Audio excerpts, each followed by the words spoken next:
And getting into a woman's psyche is not exactly your strong suit. You can get into their pants better than anybody on earth, but their psyche is a whole other ballgame. You don't connect well with men. I mean, you're doing great in your lane. So let's just stay in your lane. Well, for starters, almost every woman I know thinks I'm an asshole. That's what I thought when I first met you.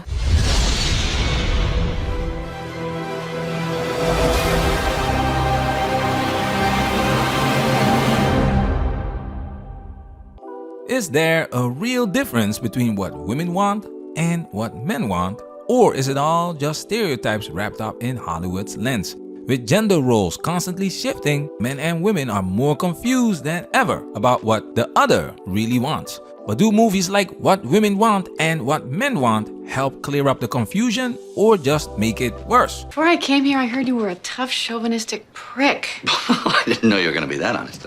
Today we're diving into two movies that play with the idea of mind reading, What Women Want and What Men Want. Both films use the gift to explore gender dynamics, but their takes are very different. In What Women Want, Mel Gibson's character Nick is a male chauvinist who learns to understand women.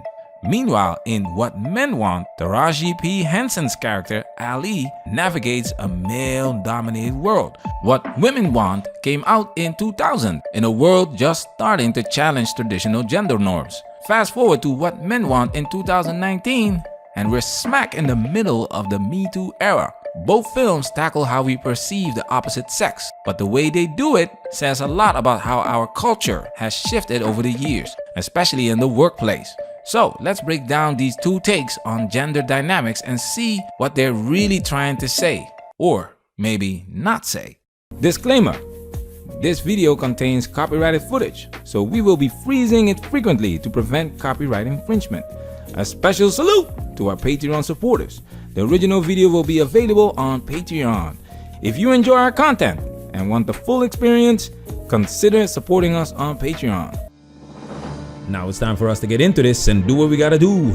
Because we men, ain't we? We men, ain't we?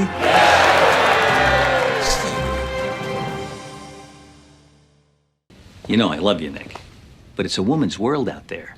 And getting into a woman's psyche is not exactly your strong suit. You can get into their pants better than anybody on earth, but their psyche is a whole other ballgame. You hired Darcy McGuire to do what? I know she hasn't done it totally on her own yet, but somebody else was gonna grab her. And she's smart, Nick. She's very smart. You made her creative director, didn't you? I'm sorry, buddy. This isn't easy for me, but I got the board breathing down my neck. She's coming in this afternoon. You'll meet her. Come on, roll with this. Work with her. Because she's got what I need to keep this place afloat. Well, she's got what you need, meaning she's a woman. You know how we can compete with that? Let's start by looking at the characters' work environments and how their struggles are framed. In What Women Want, Nick doesn't get promoted to creative director because his boss makes a smart business decision. Imagine that. To hire Darcy, a woman who actually understands the growing female market. Nick might be mad about it, but here's the kicker. The decision is framed as logical. It's all about the money, people. And his boss isn't demonized for making a solid call. Nick, to his credit, doesn't throw a tantrum. No flipping anyone off, no angry monologues about glass ceilings. Is this a joke, Nick? Huh? I mean, what the f do I have to do to make partner? Breathe. Grab a Fiji. I mean, you know the deal. It has to be unanimous partner approval. Okay, so who was it? It was Kevin, wasn't it? I knew it was Kevin. It's anonymous, so I honestly couldn't tell you. This is bullshit. This is boys club bullshit, and you know it. Look, this is a meritocracy. So you're not entitled to be a partner. I'm sorry, entitled? Well, will you name someone who reps more Olympic gold medalists than me? I have clients on the cover of Sports Illustrated and Vogue in the same month. But you don't have any of the big three clients, do you? The MLB, the NBA, the NFL. I mean, Eddie signed Mitchell Trubisky. That's a #1 draft pick. Boom. Done. Boom. Done. Now, in What Men Want, things are a little different. Ali, our protagonist, is a sports agent who hasn't signed a major player in the NBA, NFL, or MLB. She's great with female athletes, but let's be honest, they don't bring in LeBron James money. Well, the ascension of basketball star Caitlin Clark has made the WNBA some must-see TV, and fans are tuning in and buying tickets at rates not seen in decades. Despite that success, though, financial struggles remain for the league. Yet, even with all that I've just laid out for you, the Washington Post reported that the league is expected to lose $50 million this year. Since the WNBA was founded in 1996, it has averaged losing about $10 million per year. This is the cold, hard reality of the business world. The audacity of these WNBA players who want NBA money. The foolishness. If it weren't for the NBA, the WNBA would have gone the way of Blockbuster. Gone, but not forgotten. So, when Ali doesn't make partner, it's not personal. It's a business decision. But unlike Nick, Ali reacts as if the world is out to get her, calling her boss names and flipping him off like that's going to get her on the partner track. Okay. Ollie, look, so I'm gonna be honest with you. You don't connect well with men. I mean, you're doing great in your lane. So let's just stay in your lane. Okay? Okay, are you finished? Yeah, I'm good. Great. I have to go get back in my female lane. Have a great day, Dick. I mean, Nick. What'd I say? The contrast is clear. Nick swallows his pride, while Ali turns to rage and blames it all on gender discrimination. One movie asks us to consider business realities. The other, well, seems to throw professionalism out the window. Now, let's talk about how both characters use their newfound mind-reading superpower. Because who wouldn't love to know what their co-workers really think? It feels like something's missing to me. I don't like the graphics. Feels a bit parochial. Maybe it should be in black and white. What do you think, Nick? Well, I don't know who you've had working on these, Dan, but I don't know, it seems kind of, what's the word, parochial to me. What do you think, Darcy? I totally agree. Especially about the graphics. They're parochial. It's so funny you just said that. Yeah. And you know, once you get them to try it in black and white, it might punch it up a little. What? Did you say something? No. I just swear I was thinking the exact same thing. Were you? In What Women Want, Nick's opponent is Darcy, smart, capable, and a legitimate rival. Nick uses his gift to steal her ideas, and while he gains the upper hand, it comes with guilt. He knows he's not playing fair, and Darcy is not exactly twirling a mustache in the background. She is portrayed as a competent, respectable competitor.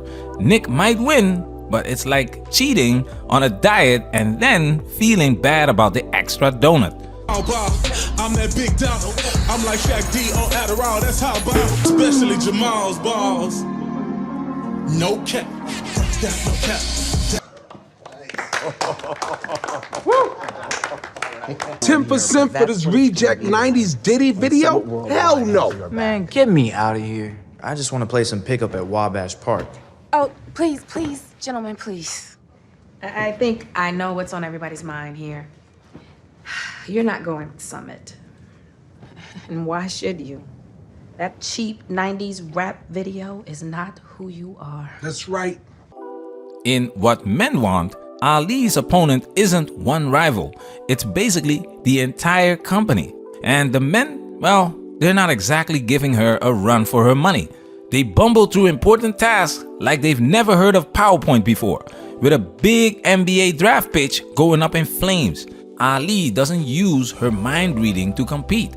She uses it to manipulate, reading what Jamal, the top draft pick, and his dad want personally to close the deal. There's no personal growth, just next level eavesdropping.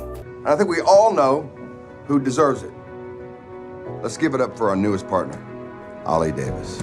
For so many years, all I ever wanted was to be a part of this boys' club. And I don't want to be a part of your club anymore. No, from now on, my self-worth is not going to come from a man's approval. No. I am going to compete and win on my own terms, not yours. So, I'm opening my own agency. I'm sorry.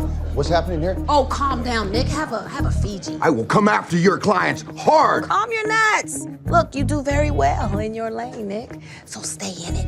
Two very different takeaways, with one clearly leaning towards personal growth and the other pushing a narrative about rejecting traditional validation. Women want to have that cake and eat it too, achieve the success, but on their own terms, without feeling beholden to any traditional expectations of success or approval. Nick's journey is about realizing that he can't cheat his way into genuine achievement, while Ali's is about redefining what achievement means for her. Now let's get into the real meat. How these movies portray gender dynamics and what women want. There's a scene where Nick talks to a friend about how men are stupid. I hate what I'm doing to Darcy. I hate it. I'm gonna write her a long letter, confess everything. You doing Darcy? Since when? No, I said I hate what I'm doing to Darcy. Boy, men are stupider, it's true. Will you stop it? Oh, they are. What do you mean they? Are you officially a woman now? Well, I wish. A woman wouldn't have screwed over the woman she loved. No, they don't think that way. And another thing, you know this whole thing about penis envy? Yeah. Not true. No, they don't envy it. Half of them don't even like it. You know who has penis envy? We do. That's why we cheat and screw up and lie, because we're all obsessed with our own equipment. That's why. You ready? Yeah. A rare, if not misguided moment of male self-awareness in cinema. He claims that a man would screw up a relationship with the woman he loves because men think differently, and then adds that women don't have penis envy. Shocker! But here's the thing, if women don't want what men have, why are they constantly fighting for the same fun jobs, high status positions, and CEO titles? You don't see many women demanding equal representation in coal mining or garbage collection, do you? And let's not even start on his idea that women wouldn't screw over the ones they love. Tell that to the family courts. Women and men may love differently, but let's not pretend that women don't have their own way of playing hardball. In fact, what men want makes it pretty clear that Ali doesn't just want a seat at the table. She wants the head chair. So no, Nick's little speech isn't some profound truth. It's just reinforcing the idea that men are flawed and women, while misunderstood, are basically angels who've had enough. Moral superiority, much? Hey, get some more limes, please. Sure. Here you go, keep the change. Thanks. That's right. Man, look at that ass. I should tap that before the wedding. Shit, or after. You up, Ali? Mm-hmm. Excuse me. Go ahead. Shit! Ali, what the fuck? Those are his nuts, which are getting married to me Saturday, and I want them in good shape. In what men want, men aren't just flawed, they're obstacles. We've got cheaters, clowns, and a few full-blown villains. There's a scene where Ali hits her friend's fiance in the nuts with a pool stick because he's thinking about cheating. Instead of diving into why men cheat or exploring the psychology behind it, we're left with the cinematic equivalent of slapping a band-aid on a broken bone. This could have been a golden moment to explore what men want, but nah, violence for the win. The men who are portrayed as good are either bending over backward for Ali or serving as her moral support system. In contrast, what women want makes Nick earn the trust and approval of the women in his life. No free passes here. And also, let's not make me part of this Nick makeover or whatever this new thing you're into is, okay? What new thing? What new thing? This ridiculous new guy you're trying to be. Clowning around with me all of a sudden, asking if we can make a salad together, watch Friends together. I mean, it's nuts after 15 years of no relating. I mean, come on. Who are you to talk about relationships anyway? You've never had a real relationship with anyone in your entire life. Look, I'm supposed to meet my friends, so I'm gonna go, okay? Sure. Thanks for the dress. In the end, what women want sends a clear message. Women are misunderstood, but ultimately good, while what men want doesn't seem as concerned with understanding men. Instead, it frames them as either obstacles to be overcome or as villains. This approach serves a purpose. It aligns with the feminist narrative that suggests women are navigating a world rigged against them. reinforcing the idea that they need to be smarter, stronger, and tougher to succeed.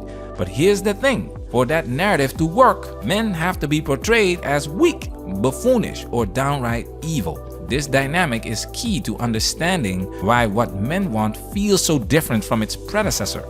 Nick's competition is sharp, skilled, and formidable. Darcy is a competent rival, and Nick has to cheat to even stand a chance against her because he's clueless about how to sell to women. His journey requires him to grow and lose something in order to become better. But in What Men Want, Ali's competition is another story.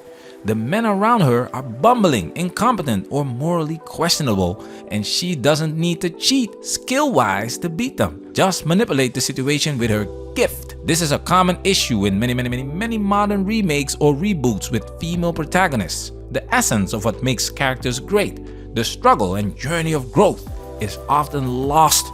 By making the competition weaker, the protagonist's victory becomes less meaningful. Without the real challenge, there's no significant character arc, and that's why many of these stories fall flat. So while Nick's story is about personal sacrifice and earning success, Ali's feels more like a triumph over a rigged system, where she bends the rules to her advantage. In the end, one character learns to play by the rules, growing through his losses, while the other rewrites the rules to fit her narrative. Both movies have their moments, but the contrast in how they handle gender dynamics reflects a broader trend and explains why feminist-driven remakes fail to resonate. After all, it's the journey, not just the win, that makes a character great. Patreon gang, salute! Management, we working. Protect yourself at all times. This video has officially been highlighted.